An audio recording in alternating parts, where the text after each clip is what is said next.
सुंदरपुर गांव में रोहन और सोहन नामक दो भाई रहते थे। रोहन जहां बहुत पैसे वाला था, वहीं सोहन बहुत गरीब था। पिता की मृत्यु के बाद रोहन ने धोखे से घर की सारी प्रॉपर्टी अपने नाम करा ली थी। सोहन बेचारा भोला भाला, फिर भी उसने कुछ नहीं कहा और अपने भाई के घर के बगल में एक छोटी सी कुटिया बनाकर अपनी पत्नी के साथ रहने लगा। रोहन एक बहुत बड़ी कंपनी में काम करता था।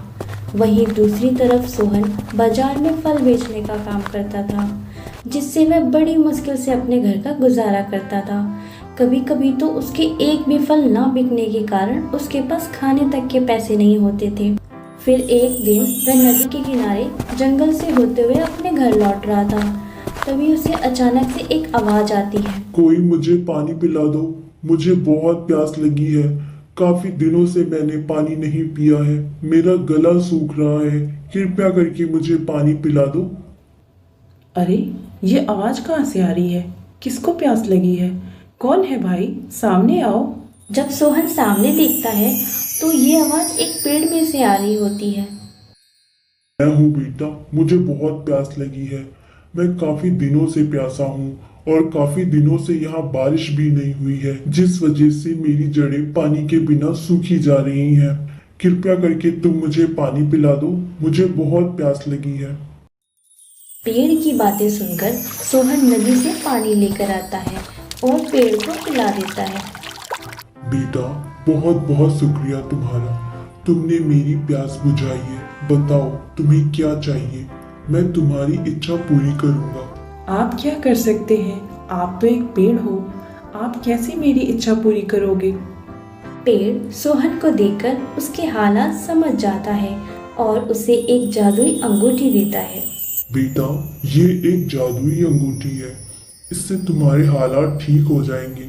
पर ध्यान रखना, तुम्हें जब भी कोई गरीब दिखे या कोई तुमसे मदद मांगे तो उसकी हमेशा मदद करना। अगर तुम ऐसा नहीं करोगे तो ये जादुई अंगूठी गायब हो जाएगी। ठीक है पेड़ जी, मैं हमेशा सबकी मदद करूंगा जितना मुझसे हो सके। अब मैं घर जाता हूँ, मेरी पत्नी मेरा इंतजार कर रही होगी।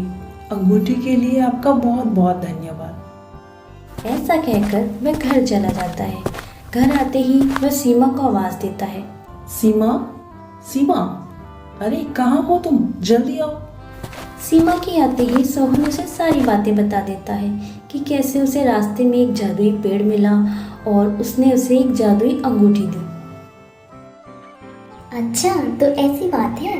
फिर तो इस अंगूठी से थोड़े पैसे मांग कर देखो, पता तो चले ये अंगूठी काम करती भी है कि नहीं। सोहन जैसे ही अंगूठी से पैसे के लिए कहता है, उसके सामने तुरंत पैसे आ जाते हैं। पैसों को देखकर वे दोनों बहुत खुश हो जाते हैं। फिर ऐसा वे रोज रोज करने लगते हैं। जब भी उन्हें किसी चीज की जरूरत होती, वह जादुई अंगूठी से मांग लेते थे। साथ ही साथ सोहन गरीबों की भी मदद करता था। अंगूठी की मदद से सोहन के हालात धीरे धीरे सुधरते गए तथा उन पैसों से सोहन ने बाजार में एक टीवी की दुकान खोल ली। धीरे धीरे उसकी दुकान पर अच्छी आमदनी होने लगी, जिसके चलते उसने अपने एक सुंदर सा घर भी ले लिया था। उसकी तरक्की को देखकर उसका भाई रोहन और उसकी पत्नी उससे जलने लगे थे। अजी, तुमने अपने भाई को देखा है? बाजार में उसने एक बड़ी सी टीवी की दुकान खोली है और मैंने तो ये तक सुना है कि उसने अभी हाल ही में एक बहुत बड़ा बंगला खरीदा है। जरूर तुम्हारे भाई की कोई लॉटरी लगी है। कल तक तो उसके पास खाने तक के पैसे नहीं थे और आज देखो इतना बड़ा बंगला ले लिया और उनकी बाजार में इतनी बड़ी टीवी की दुकान है। कोई तो चक्कर जरूर है, हमें पता लगाना चाहिए आखिर माजरा क्या है। तुम ठीक कहती हो, हम आज ही सोहन के घर जाएंगे और पता लगाएंगे कि उसके पास इतने सारे पैसे कहाँ से आए। रोहन और उसकी पत्नी सोहन के घर आते हैं। अरे भैया, आप आइए आइए ना, बैठिए। बहुत दिनों बाद आना हुआ आपका। अरे सोहन, तू तो मुझे भूल ही गया कि तेरा कोई भाई भी है। तू ना ही हमारे घर आता है, ना ही तू हमसे कभी फोन पे बात करता है। अरे नहीं भैया, कैसी बात कर रहे हो आप? ऐसा कुछ नहीं है। सीमा, सीमा, इधर आओ, देखो कौन आया है।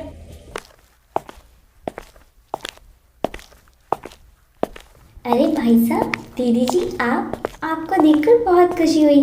इसी तरह वो चारों आपस में बातें करने लग जाते हैं कि तभी रोहन सोहन से पूछता है। अरे भाई एक बात तो बताओ, तूने इतनी जल्दी इतना बड़ा घर खरीद लिया, बाजार में भी तेरी एक बहुत बड़ी टीवी की दुकान है, इतनी जल्दी तूने ये सब कैसे किया? तेरी कोई लॉटरी लगी है क्या? इस पर सोहन रोहन को सारी बातें बता देता है कि कैसे वो एक बार रास्ते में जा रहा था तो उसे एक जादुई पेड़ दिखा और जादुई पेड़ ने उसे एक जादुई अंगूठी दी, जिससे उसने इतना बड़ा बंगला खरीदा और एक टीवी का शोरूम भी खोला। जादुई अंगूठी? क्या सच में ऐसी कोई अंगूठी होती है? अगर होती है तो वाह भाई, तेरे तो भाग्य खुल गए। क्या मैं भी वो जादुई अंगूठी देख सकता हूँ? अरे हाँ भैया, क्यों नहीं। सीमा, जरा वह जादुई अंगूठी तो लेकर आना।